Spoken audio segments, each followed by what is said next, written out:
What's up everyone, welcome back to our YouTube channel Autoverse. So today we have Mahindra Scorpio S11.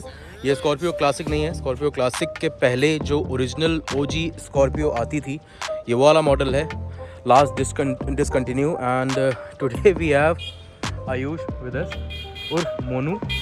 And ये गाड़ी actual में इन्हीं के भैया की है और मेरे जिया जी जिनकी है ये कार. सो इस कार ने एक्चुअल में ईयर इस कार का क्या था, 2020 की गाड़ी है. एंड इसने मतलब क्लोज इनफ 93,000 किलोमीटर्स चल चुकी है, close to 1 lakh kilometres. So 1 lakh kilometre का मैं आपको एक प्रॉपर रिव्यू दूंगा. इंजन साउंड क्या है, मेंटेनेंस क्या आता है और पावर क्या है, एक एक चीज़ इंटीरियर से लेकर सब चीज़. और मैं आपको बता दूं एक बेसिक डिफरेंस, जो आज के टाइम पे जो स्कॉर्पियो क्लासिक आ रही है ना, लोग ये समझ रहे हैं कि ये पूरा का पूरा ओरिजिनल मॉडल है. जिनको ये कार पसंद थी वो जाके वो वाला मॉडल परचेज़ कर रहे हैं. तो मैं आपको बता दूं पहली चीज़ कि इस गाड़ी के कंपैरिजन में उस कार में बहुत ज़्यादा कॉस्ट कटिंग हुई है. बेसिक डिफरेंसेस मैं आपको स्टार्टिंग में बता देता हूँ. जैसे आपको यहाँ पे आपको ये दिख रहा है ना, इंडिकेटेड जो आपके DRLs होते हैं वो जैसे दिए हुए हैं. इसमें यहाँ पे जो आपकी नई वाली स्कॉर्पियो क्लासिक है उसमें यहाँ पे दिया गया हुआ है, यहाँ से इन्होंने हटा दिया है. जैसे आपका पहले S10 में आता था वैसे एग्जैक्ट कर दिया है नई वाली स्कॉर्पियो क्लासिक S11 में. पहला डिफरेंस ये. दूसरा ये कि जो आपका रियर व्यू कैमरा था जब आप रिवर्स करते हो गाड़ी, तो वो कैमरा हटा दिया इन्होंने. कैमरा अब नहीं है, कैमरा आपको एक्स्ट्रा एक्सेसरीज़ में लगवाना पड़ेगा. और जो ये लोग टच स्क्रीन अब दे रहे हैं नई वाली में, जो नई क्लासिक आ रही है वो भी S11 में, जो बेस मॉडल उसमें वो भी नहीं है. जो S11 में जो टच स्क्रीन है वो भी आफ्टर मार्केट ही है, महिंद्रा का नहीं है वो कोई भी, मतलब महिंद्रा का ऑथराइज्ड वो नहीं है, आफ्टर मार्केट ही लगा के ये लोग देते हैं. सबसे बड़ी चीज़ और सबसे बड़ा डिफरेंस अगर मैं पर्टिकुलरली सेफ्टी के पर्पज़ से बोलूं तो इस कार के कंपैरिजन में जो ये वाली S11 है और जो नई वाली S11 है, आपको 700 लगभग 700 किलो का फ़र्क आपको मिलेगा बॉडी वेट में. ठीक है, इन्होंने कॉस्ट कटिंग की है. तो ऑब्वियस सी बात है, जो आपका ये लोहे का मटेरियल होता है ना, इसमें ये लोग कॉस्ट कटिंग करते हैं बहुत ज़्यादा. मतलब कॉस्ट कटिंग क्या, जो आपका वेट रिडक्शन इन्होंने किया है वो बेसिकली लोहे की क्वालिटी में ही किया है. सो अगर आप क्रैश वगैरह जो भी चीज़ है, ऑलरेडी मैं आपको बताऊं तो मैं बेइज्जती नहीं कर रहा हूं, 0 स्टार ये सेफ्टी रेटिंग ये पाई थी. उसके बावजूद ये बहुत ज़्यादा बिकती थी इसके लुक की वजह से, और इसका जो एक था रफ एंड टफ वाला जो इसका स्टैंड था, रोड पे भी रोड प्रेजेंस जो थी उसकी वजह से बिकती थी.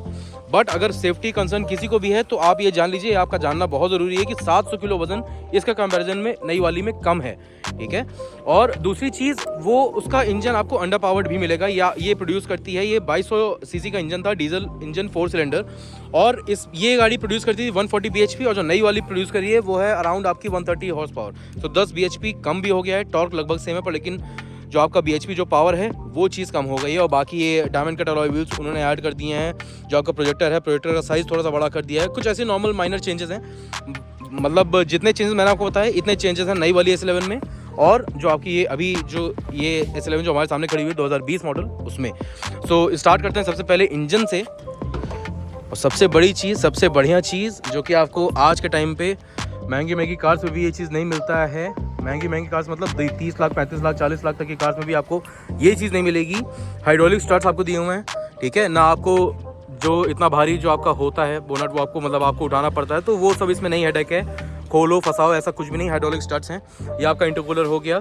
और ये पूरा है डीजल M-Hawk 140 bhp प्रोड्यूस करने वाला इंजन, 2200 सीसी का है. एंड अगर माइलेज की बात करें तो क्लोज इनफ 15 माइलेज ये देता है हाईवे और सिटी का कंबाइन करके. क्योंकि इन सिटी आपको ये जो माइलेज देगी वो है अराउंड 12 से 13. और हाईवे पे अगर आप मॉडरेटली अगर आप गाड़ी चलाते हैं and if you are using cruise control, I wouldn't suggest कि इंडिया की सड़कों पे cruise control is very good enough कि आप यूज़ कर पाओ. और क्रूज़ कंट्रोल पे आप यूज़ करते हो 17-18 का ये माइलेज दे देती है. सो अगर ऑन एवरेज निकालें तो 15 kmpl है इसका माइलेज. फ्रंट लुक्स की बात करें तो ये आपका DRL हो गया एंड ये आपके प्रोजेक्टर हो गए. अगर आपको प्रोजेक्टर मैं दिखाऊँ तो अभी ऐसे नहीं चलेगा, मैं आपको अभी अंदर से ऑन करके दिखाऊंगा. ये प्रोजेक्टर आपका हो गया, ये लो बीम है and this is high beam. और यहाँ पे आपका कॉर्नरिंग लैंप दिया हुआ है एंड ये आपका हैलोजन में ही फॉग लैंप दिया हुआ है. एंड इसके सराउंड में आपको ये क्रोम फिनिशिंग इसमें आपको मिल जाएगी. एंड फ्रंट ग्रिल, आपका ग्रिल भी चेंज हुआ है. जो नई वाली S11 आई है उसमें आपको सिंगल ऐसे स्ट्रेट बार्स दिए हुए हैं, जैसे कि पहले S10 में आती थी उससे ही लगभग सिमिलर आपको नई वाली S11 में मिलता है ग्रिल. और ये ग्रिल मेरे प्रेफरेंस में ज़्यादा अच्छी लगती है. अगर ब्लैक स्कॉर्पियो है तो ब्लैक स्कॉर्पियो में ये वाली ग्रिल ज़्यादा अच्छी लगती है. एंड वो आपका जो इंटरकूलर वाला जो स्पेस दिया हुआ है, वेंट दिया हुआ है, वो है अंदर इज कम्प्लीटली फंक्शनल. जो अब आ रही है उसमें फंक्शनल नहीं है क्योंकि उसमें इंटरकूलर ऊपर नहीं, उन्होंने आगे दिया है. सो अब जो नई वाली S11 आई उसमें जो ऊपर आप वेंट्स दिया हुआ है दैट इज़ नॉट फंक्शनल, वो सिर्फ और सिर्फ लुक्स के लिए ही है. और नीचे आपका नंबर प्लेट आपका होल्डर हो गया. एंड साइड व्यू की बात करें तो आपको यहाँ पे सिर्फ एमहॉक की बैजिंग एंड D140 दिया हुआ है, डीजल 140 bhp ये होता है बैजिंग। मतलब आप अगर आप उसमें देखोगे जो आपकी S10 है उसमें तो नहीं मेंशन होता, पर लेकिन आप थार में देखोगे तो यहाँ पे D130 लिखा रहता है, वरना फिर M स्टैलियन 150 जो भी पावर फिगर्स होते हैं वो मेंशन होते हैं स्कॉर्पियो में या फिर महिंद्रा की कार्स में। एंड यहाँ पे आपका इंटीग्रेटेड जो आपके ओवरव्यूम्स हैं उसी में आपको इंडिकेटर्स मिल जाते हैं। एंड ये जो आपका क्रोम फिनिश आपको दिख रहा है, ये क्रोम फिनिश आफ्टर मार्केट है, बाहर से करवाया गया था, मतलब कंपनी से ही कराया गया था, लेकिन बाद में पैसे देके इसको अलग से करवाया गया, ये कंपनी से नहीं आता खुद। एंड ये आपका पूरा का पूरा फुट रेस्ट है ब्लैक में। This is the Scorpio badging, 3D badging है ये, ठीक है, ये आपको 3D बैजिंग मिल जाती है। एंड अलॉय व्हील्स की बात करें तो हाँ, अलॉय व्हील्स आपको साइज़ की बात करें तो आपको 235 सेशन का आपको अलॉय व्हील्स मिल जाते हैं। And these are not diamond cut. और हाँ, एग्जैक्ट प्रोफाइल की बात करूँ तो हाँ, एग्जैक्ट प्रोफाइल आप देख सकते हैं 235, 65 और 17 इंचेस के आपको नॉर्मल अलॉय व्हील्स मिलते हैं। Alright, these are not diamond cut. और अलॉय व्हील्स के जो नई वाली क्लासिक आ रही है उसमें डिज़ाइन एकदम सेम है, बस आपको ये जो आप उभरा हुआ हिस्सा देख रहे हो ना, उभरा हुआ हिस्सा बस आपको डायमंड कट दे दिया गया है, बाकी इतना हिस्सा जो है आपका उसको ब्लैक कर दिया गया है। सो बस अलॉय व्हील्स में भी सिर्फ यही डिफरेंस है, नई वाली में अलॉय व्हील्स में भी कोई भी डिफरेंस नहीं है। एंड ये कम्प्लीटली आपको यहाँ से आप डीजल रिफिल कर सकते हो।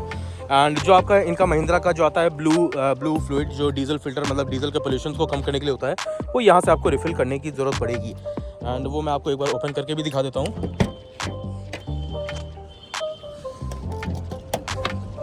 खुल गया। यहाँ से आपका जो आपका डीजल ब्लू फ्लूइड होता है वो आप भरवाते हो, ठीक है, डीजल एग्जॉस्ट फ्लूइड, जिसके आप पढ़ भी सकते हैं, ये महिंद्रा का होता है। ये इसी की वजह से यही सबसे बड़ा प्लस पॉइंट था कि महिंद्रा के जो डीजल इंजन थे वो अप्रूव हो गए थे आज के टाइम में। जैसे कि सारी गाड़ियाँ, सारी कंपनीज़ में, स्पेशली अभी जल्दी में जो हमको पता चला है वो है होंडा का। होंडा के भी सारे डीजल इंजन अब डिसकंटिन्यू हो गए, चाहे सिटी हो, WRV हो या फिर अमेज हो, सब में डीजल इंजन इन्होंने डिसकंटिन्यू कर दिया है।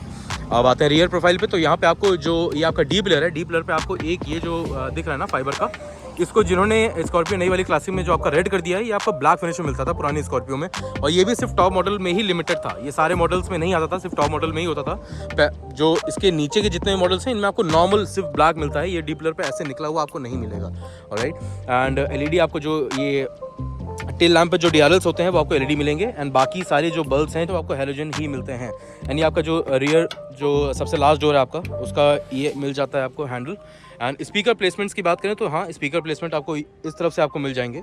ऑलराइट, यहाँ से आपको स्पीकर प्लेसमेंट मिलता है, 2 स्पीकर आपको मिलेंगे। टोटल कार में स्पीकर्स 4 हैं, ठीक है, 2 आगे सबसे मतलब जो आपको ड्राइवर एंड को पैसेंजर साइड जो डोर होता है वहाँ पे मिलेगा आपको, एंड 2 यहाँ पे आपको पीछे मिल जाते हैं। ऑलराइट, एंड ये है कंप्लीट स्कॉर्पियो का लुक। एंड सबसे बड़ा इशू जो अभी भी जो आपकी नई वाली स्कॉर्पियो क्लासिक आ रही है, एंड जितनी भी स्कॉर्पियो अभी तक आई हैं, लॉन्च हुई हैं, सब में सबसे बड़ा इशू यही है कि आप अगर सबसे पीछे वाला डोर अगर आप ओपन करते हो ना, ठीक है, तो जब तक आप कोई भी और दरवाज़ा नहीं ओपन करोगे या फिर आपका विंडो नहीं ओपन है, कांच नहीं डाउन है, तब तक आप सबसे पीछे वाला दरवाज़ा बंद नहीं कर सकते हो। ये हमेशा उस अंदर एयर प्रेशर क्रिएट करता है। उसकी वजह से क्या होता है, जो आपके सबसे आगे जो विंडशील्ड है, विंडशील्ड पे हमेशा मैक्सिमम स्कॉर्पियोज अगर आप जो भी ध्यान नहीं देते हैं, आप हमेशा देखोगे उनमें कहीं ना कहीं आपको क्रैक दिख जाएगा। और वो सिर्फ इसीलिए होता है कि अगर आप पिछला दरवाज़ा खोलें बिना किसी दरवाजा को ओपन किए, अगर आपने दरवाज़ा बंद कर दिया तो हवा की प्रेशर से वो आपका विंडशील्ड को क्रैक कर देता है, ठीक है। एंड ये आपका नंबर प्लेट होल्डर हो गया। रियर में आपको हैलोजन बल्ब्स मिल जाते हैं नंबर प्लेट विजिबिलिटी के लिए नाइट में। एंड यहाँ पे आपको कैमरा मिल जाता है, ठीक है, रिवर्स कैमरा आपको ये मिलता है यहाँ पे। And this is the Mahindra logo and Chrome finishing. Rear में आपको वाइपर एंड डिफॉगर दोनों मिल जाता है। एंड महिंद्रा का लोगो, लिव यंग लिव फ्री, बहुत बढ़िया, शानदार। और बैक सीट की अगर बात करें सो इसका अपराइट पोजीशन होने की वजह से बहुत ज़्यादा कंफर्ट आपको नहीं मिलता है, पर लेकिन हाँ ये है कि मतलब जैसे हल्का सा भी ऑफ रोडिंग या फिर रोड अगर ज़्यादा अच्छी नहीं है तो अंदर वाले लोगों को उतना ज़्यादा जर्कीनेस फील नहीं होता। हाँ, बॉडी रोल स्कॉर्पियो में बहुत ज़्यादा है, ठीक है। मैं कंफर्ट के मामले में सीधे बोलूँगा, स्ट्रेट फॉरवर्ड बोलूँगा कि स्कॉर्पियो में as compare to other cars या फिर अदर SUVs भी अगर मैं कंसिडर करूँ, सफारी में भी इससे कम है और फॉर्च्यूनर में तो बहुत ही मिनिमल है। मतलब एज SUV अगर SUV है तो SUV में जितना बॉडी रोल होना चाहिए उतना फॉर्च्यूनर में है, ठीक है। पर लेकिन और सफारी और स्कॉर्पियो में अगर कंपेयर करें, इनफैक्ट जो सफारी स्टॉर्म या डाइकॉर आती थी उनके कंपैरिजन में स्कॉर्पियो में ज़्यादा बॉडी रोल आपको देखने को मिलता है। और अगर मैं ड्राइवर साइड, अब मैं डोर कंट्रोल्स की बात करूँ तो यहाँ पे आपको ये ऑटो अप डाउन आपको सिर्फ ड्राइवर साइड मिलता है, ठीक है। बाकी आपको जो बाकी तीनों हैं वो आपको मतलब मैनुअल ही कंट्रोल्स मिलेंगे। ये चाइल्ड लॉक हो गया आपके विंडोज़ के लिए। एंड यहाँ पे आपका जो ये डोर ओपन है, जो हैंडल्स होते हैं, और ये सेंट्रल लॉकिंग वाला भी जो बटन है वो भी आपको क्रोम फिनिश में नहीं, नॉर्मल ब्लैक फिनिश में ही मिलता है, मैट ब्लैक में। एंड ये है बाकी दोनों स्पीकर इस तरफ, और आपके अपोजिट साइड आपको 2 स्पीकर्स मिलते हैं, 2 सबसे पीछे वाले डोर पे, जो कि मैं आपको ऑलरेडी दिखा चुका हूँ। एंड सीट हाइट एडजस्ट आपको मिल जाती है, alright. Seat height and incline recline, and आपको आगे पीछे का कंट्रोल इसमें मिल जाता है। 6 वे एडजस्टेबल है, मैनुअल, ऑलराइट। अब आते हैं इस पे। अब अंदर से मैं आपको इस कार का पूरा डैशबोर्ड लुक दिखाता हूँ, ठीक है। बहुत ही अपराइट ये गाड़ी है, ठीक है। बहुत मतलब हद से ज़्यादा मैं बोलूँगा। इनफैक्ट जब आप अंदर से भी आप गाड़ी बैठते हो ना, तो इस तरफ आपको जो जितने कंट्रोल्स मिलेंगे वो मैं आपको बता देता हूँ। तो यहाँ पे आपको ये डिफॉगर का बटन मिल गया, यहाँ से आप फ्यूल लिड आप ओपन कर सकते हो। ये आपका हेडलाइट लेवलर हो गया, एंड यहाँ से आप ORVMs को एडजस्ट कर सकते हो। क्या हुआ? खुदा के फांदा रहा था साला, एक्सीडेंट के लिए अब गाड़ी घूम गई ऐसे, ठीक है। मिल जाता है आपको, ऑटोमेटिक हेडलाइट्स मिल जाती है, लेकिन हाँ फॉग लैंप एंड आपको DRL ऑन ऑफ का मतलब सारे स्विचेस आपको यहाँ पे मिल जाते हैं। इस साइड में अगर मैं स्टीयरिंग की बात करूँ तो पहले मैं गाड़ी ऑन कर लेता हूँ, ठीक है।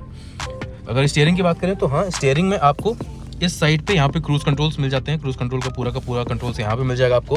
यहाँ से आप अपना पूरा एंटरटेनमेंट जो आपका कंसोल है उसको आप मतलब आप कंट्रोल कर सकते हो यहाँ के स्विचेस से। एंड अगर स्पीडोमीटर की बात करूँ तो हाँ, स्पीडोमीटर में भी आपको डिसेंट सारे के सारे इन्फॉर्मेशन आपको मिल जाती है।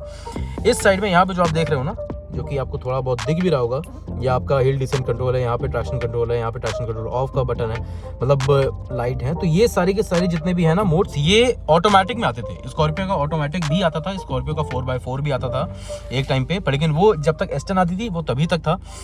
जब इन्होंने S10 वाला पूरे सीरीज इन्होंने बंद किया है, एंड उसके बाद जितनी भी इनकी कार आना शुरू हुई थी, आपकी S11 हो गई, S9 हो गई, सो उनमें इन्होंने ऑटोमेटिक और 4x4 खत्म कर दिया था। तो जब ये जो 2 मेन वेरिएंट जब खत्म हुए, तो उसके बाद से जो इनके बाकी जो ड्राइविंग मोड्स थे या फिर जो सारे फीचर्स थे, हिल डिसेंट कंट्रोल, आपका ट्रैक्शन कंट्रोल, ये सब उन्होंने हटा ही दिया था कंप्लीटली स्कॉर्पियो की लाइनअप से, ऑलराइट। और आपको जो से बेस मॉडल में या टॉप मॉडल में जो डिफरेंस मिलता है ना, वो बस यही होता है। जैसे इसमें आपको ब्लू लाइट दिख रही है, जो बीच में फॉन्ट्स हैं वो आपको ब्लू दिख रहे हैं। बेस मॉडल में आपको यही सारी चीज़ें ग्रीन दिखती हैं, बस ब्लू की जगह ग्रीन हो जाता है, ठीक है। और जो ये आपको एक लाइनिंग दिख रही है ना, सैटिन कलर की जो आपको लाइनिंग दिख रही है, जो या फिर आप क्रोम कह लीजिए, ये लाइनिंग आपको नहीं दिखती है। पूरा का पूरा ब्लैक होता है, और जो लाइट्स हैं वो ब्लू की जगह ग्रीन होती है, बस यही डिफरेंस है। और नई वाली जो क्लासिक आ रही है S11, उसमें सेम एग्जैक्ट यही है, पूरा का पूरा इंस्ट्रूमेंट क्लस्टर सेम है एग्जैक्ट। और अगर AC वेंट्स की बात करें तो हाँ, आपको यहाँ पे क्रोम बाउंड्रीज आपको मिल जाती हैं AC में, same goes here as well. और जितने भी AC वेंट्स हैं, सारे के सारे AC वेंट्स में आपको कंट्रोलेबल नॉब मिलता है। AC का जो फ्लो होता है उसको आप कंट्रोल कर सकते हो। एंड ये पूरा का पूरा हार्ड प्लास्टिक है, सॉफ्ट टच मटेरियल कहीं पे भी नहीं यूज़ हुआ है, सिर्फ यहाँ पे यूज़ हुआ है जहाँ पे आप हाथ रखते हो ना, नॉर्मली इस जगह पे आपको सॉफ्ट टच मिलता है। बाकी यहाँ पे सैटिन फिनिश आपको मिल जाती है। और अब आते हैं इंस्ट्रूमेंट क्लस्टर पे। तो यहाँ पे ताकि विंड नॉइज़ ना आए, यहाँ पे ऑटोमेटिक क्लाइमेट कंट्रोल आपको मिल जाता है, डिफॉगर आपका हो गया, एंड ये सारे आप मोड सेलेक्ट कर सकते हैं। यहाँ से आपका जो फैन स्पीड है वो आपकी सेलेक्ट होगी, यहाँ से आप टेम्परेचर सेलेक्ट कर सकते हो। और नीचे की बात करें तो यहाँ पे सारे के सारे डमी बटन्स हैं। आपको स्कॉर्पियो है, दबंगई करनी है, आप बूटर लगवाइए, यहाँ पे आपको पूरे के पूरे जो भी बटन्स आपको HID लगवानी है ऊपर रूफ पे, वो सारे बटन्स आप यहाँ पे मतलब आप अपने हिसाब से कस्टमाइज कर सकते हो। पर लेकिन यहाँ पे इस प्रेजेंट मॉडल में कोई भी आफ्टर मार्केट एक्सेसरीज नहीं लगी है, सो ये पूरी डमी बटन्स है। यहाँ पे ऑटोमेटिक स्टार्ट स्टॉप का बटन है, मतलब ट्रैफिक में आप जैसे आप न्यूट्रल करके क्लच आप रिलीज करते हो, गाड़ी तुरंत बंद हो जाती है, और जैसे आप क्लच दबाते हो वापस, सो गाड़ी ऑन हो जाती है। यहाँ पे आपको USB पोर्ट्स मिल जाते हैं, ठीक है। USB पोर्ट आपको दिख रहा होगा, ये एक USB पोर्ट है और एक आपको ऑक्स पोर्ट मिल जाता है नीचे। And here you get 12 volt socket, यहाँ पे आप अपना नॉर्मल मोबाइल वगैरह रख सकते हो। यहाँ पे आपको एक पैड दिख जाता है, जहाँ पे मतलब आप फ़ोन वगैरह रख सकते हो, पर लेकिन वो बहुत ज़्यादा सेफ नहीं है। जैसे आपने अगर 1 या 2 फ़ोन आपने नॉर्मली रखा तो आपको नीचे मतलब हैंड ब्रेक जो आप नीचे करते हो ना, तो इस जगह पे ये रेस्ट होता है। सो हाँ, बस एक फ़ोन आप रख सकते हो नॉर्मली। एंड ये पैड भी वैसे ही है कि आप एक जगह टिका रहेगा आपका फ़ोन, ज़्यादा हिलेगा डुलेगा नहीं, क्योंकि ये गाड़ी बहुत हिलती है, ठीक। यहाँ पे आपको 2 बॉटल होल्डर्स क्या कह सकते हो, यहाँ पे आप नॉर्मल कॉइन वगैरह रख सकते हो। इस जगह पे इस वाले पोर्ट में आपको नॉर्मल पूरा का पूरा 1 लीटर बॉटल आराम से आ जाती है। एंड दोनों साइड में ड्राइवर साइड एंड को पैसेंजर साइड आपको इंडिविजुअल अलग अलग आर्मरेस्ट मिलते हैं। विद दिस रियर में आपको AC वेंट्स मिल जाते हैं एंड यहाँ पे आपको स्टोरेज मिल जाता है सब कोई भी सामान रखने के लिए। And these are the AC vents, 2 AC vent है। इसका भी नॉब आपको कंट्रोलेबल नॉब जो होता है वो आपको यही मिल जाता है। And this is the manual hand brake मैंने आपको दिखा दिया। And this is the 6 speed manual gear box, ठीक है। S10 तक आपको 5 स्पीड मैनुअल गियर बॉक्स मिलता था एंड ऑटोमेटिक एंड 4x4 का ऑप्शन था। यहाँ पे आपको सिर्फ और सिर्फ एक ही वेरिएंट है 4x2 rear wheel drive. With this you get a 6 speed और manual transmission. Alright, gearing short है इसकी, पर लेकिन हाँ मैं ये बोलूँगा कि एफिशिएंट बहुत ज़्यादा है कि अगर मान लीजिए आप 60-80 पे अगर आप नॉर्मल क्रूज करते हो ना, तो आरपीएम जो आपकी स्पीड आरपीएम होती है दैट इज़ अराउंड 1200 और 1400 आरपीएम ओनली। सो उस रेंज में आपको माइलेज बहुत अच्छा मिलता है। 6 स्पीड का ऑलवेज फ़ायदा ही है, नुकसान नहीं है। So it is much better. और रियर कैमरे की बात करूँ तो अभी अंधेरा हो रहा है जैसे कि आप बाहर देख सकते हैं एंड पीछे एक स्ट्रीट लाइट चल रही है। फिर भी मैं रियर जो आपका रियर व्यू मॉनिटर है उसका मैं आपको क्वालिटी दिखा देता हूँ। So this is the quality that you get. Guidelines आपको एडेप्टिव मिलती हैं, मतलब बहुत अच्छा है। एंड कैमरा एक्यूरेट है, एटलीस्ट नाइट में बहुत ज़्यादा मैं बोलूँगा क्रिस्प व्यू नहीं है, पर लेकिन डिसेंट इनफ है। यहाँ पे आप ये सेटिंग कर सकते हो कि ये चीज़ जो आप देख रहे हो ना, यहाँ पे 2 सेंसर है, क्योंकि पीछे बाकी नॉर्मल कार्स में आपको अगर जैसे 4 दिखते हैं, इसमें आपको 2 सेंसर्स मिलते हैं। जो रियर में बम्पर लगा है ना लोहे वाला, उसकी वजह से कभी कभी ये माल फंक्शन करता है, सही से फंक्शन नहीं कर पाता, क्योंकि जो रियर बम्पर लगा है वो सेंसर के ही ऊपर आता है जस्ट, तो उसकी वजह से ये ठीक से काम नहीं कर पाता। पर लेकिन रियर व्यू जो कैमरा है that works completely fine. Guidelines भी एकदम परफेक्ट हैं, अलाइंड है। एंड यहाँ से आप पूरा इसको कंप्लीट चेंज कर, फुल स्क्रीन पे आप कर सकते हो या फिर इसको आप हाफ स्क्रीन में कर लो। यहाँ पे आपका जो रियर व्यू आपके जो सेंसर्स हैं रियर पार्किंग के, वो आपको गाइडलाइंस देते हैं, ठीक है। एंड ग्लव बॉक्स की बात करें तो ग्लव बॉक्स का साइज़ भी डिसेंट इनफ है, ठीक है। नॉर्मल आप चीज़ रखते हो, बहुत ज़्यादा नहीं है साइज़ इसका, लेकिन हाँ मोर देन डिसेंट है। और सनवाइजर्स की बात करूँ तो सनवाइजर्स आपको नॉर्मल मिलता है, छोटा सा मिरर है, लाइट नहीं है। एंड यहाँ पे आपको मिरर भी नहीं मिलता, लाइट भी नहीं मिलती। एंड यहाँ पे आपके सनग्लास होल्डर है, ठीक है, सनग्लास होल्डर आपको मिल जाता है। एंड इस जगह पे आपको माइक मिल जाता है, जो भी आप नॉर्मल कम्युनिकेशन करते हो फ़ोन कनेक्ट करके, सो उसमें ये काम आता है। यहाँ पे माइक आप हो गया आपका, यहाँ पे आपकी लाइट्स हो गए। ये दोनों लाइट्स को आप इनका डायरेक्शन चेंज कर सकते हो, इन दोनों लाइट्स की। And this is the fix light, ठीक है। मैं दोनों लाइट्स अभी बहरहाल बंद कर देता हूँ। एंड ये कंप्लीट गाड़ी है। और इंजन की बात करूँ तो हाँ, मैं शीशा खोल के आपको एक बार इसका इंजन साउंड में सुना देता हूँ, इंजन साउंड कैसा है इस कार का। तो ये है आइडल साउंड, ठीक है। और अगर मैं इसको मैं रेव करता हूँ अभी,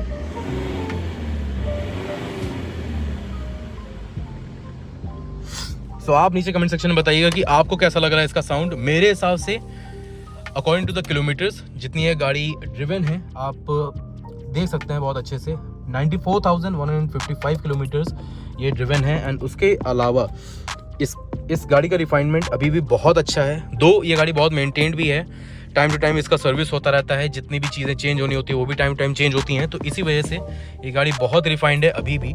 और महिंद्रा में सबसे अच्छी चीज़ क्या है कि अगर आप नॉर्मल आप क्रूज़ कर रहे हो ना, या फिर आसपास कहीं पे भी जा रहे हो, सो आप ये भी प्लान करो कि मैं हायर आरपीएम पे नहीं जाऊँगा, तो आप बिना एक्सीलेटर पेडल यूज़ किए बिना भी आप ड्राइव कर सकते हो। सो आपको गियर चेंज करते रहना है, गाड़ी अपने आप ही पुल करती है। यही स्कॉर्पियो की खास बात है। And the seat height is awesome यार। आप यहाँ से आप देख सकते हो पूरा का पूरा बोनट आपको दिख रहा होगा, ठीक है, पूरा बोनट आपको दिखता है। जो भी आप स्पेशली जैसे बड़ी गाड़ियों में ना, ये बहुत ज़रूरी होता है कि रेफरेंस आपको मिलता रहना चाहिए कि गाड़ी आप ड्राइव कर रहे हो तो उस तरफ वाला पूरा का पूरा पोर्शन आपका कहाँ जा रहा है, ठीक है। This is specially for newbies, जैसे जो नए नए लोग गाड़ी चलाना सीखते हैं, तो उनके लिए बहुत ज़्यादा प्रेफरेबल होता है कि गाड़ी का बोनट अगर दिखता रहता है ना, तो ये बहुत आसान हो जाता है रेफरेंस के लिए, आपके लिए, कि आप अगर ड्राइव करना सीख रहे हो या ड्राइव करते भी हो, सो क्या है इसका परफॉर्मेंस। सो अभी आप देख सकते हो मैं सेकेंड गियर पे हूँ एंड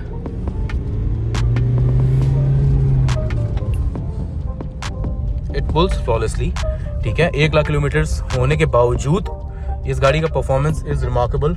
मैं ये बोलूँगा कि अभी जो करेंटली स्कॉर्पियो आ रही है उसके कंपैरिजन में I would prefer this Scorpio much more, कि आपको सेकेंड हैंड मार्केट में या फिर बहुत कम किलोमीटर्स, इनफैक्ट अगर मैं सीधे बोल रहा हूँ, आपको अगर फुल सर्विस रिकॉर्ड के साथ अगर 25-30,000 किलोमीटर ड्रिवन भी अगर S11 मिलती है ना, तो मैं यही प्रेफर करूँगा कि अगर सर्विस रिकॉर्ड है उसका, गाड़ी टाइम टाइम सर्विस हुई है, सो वो गाड़ी आप ये समझिए 30,000 किलोमीटर चलने के बाद तो वो गाड़ी और ज़्यादा रवा हो गई है और ज़्यादा अच्छी हो गई है।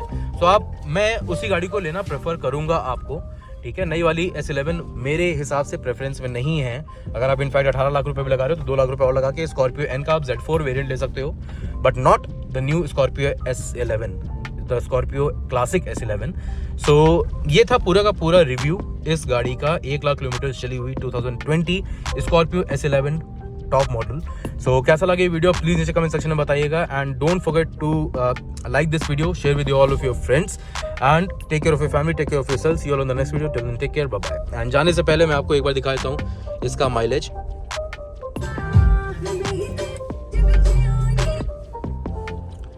सो अभी आप जैसे आप देख सकते हो इसका माइलेज अभी दिखा रहा है 15.2, जस्ट लाइक मैंने कहा हाईवे एंड सिटी पे कंबाइंड में आपको ये देती है 15.2 kmpl का माइलेज।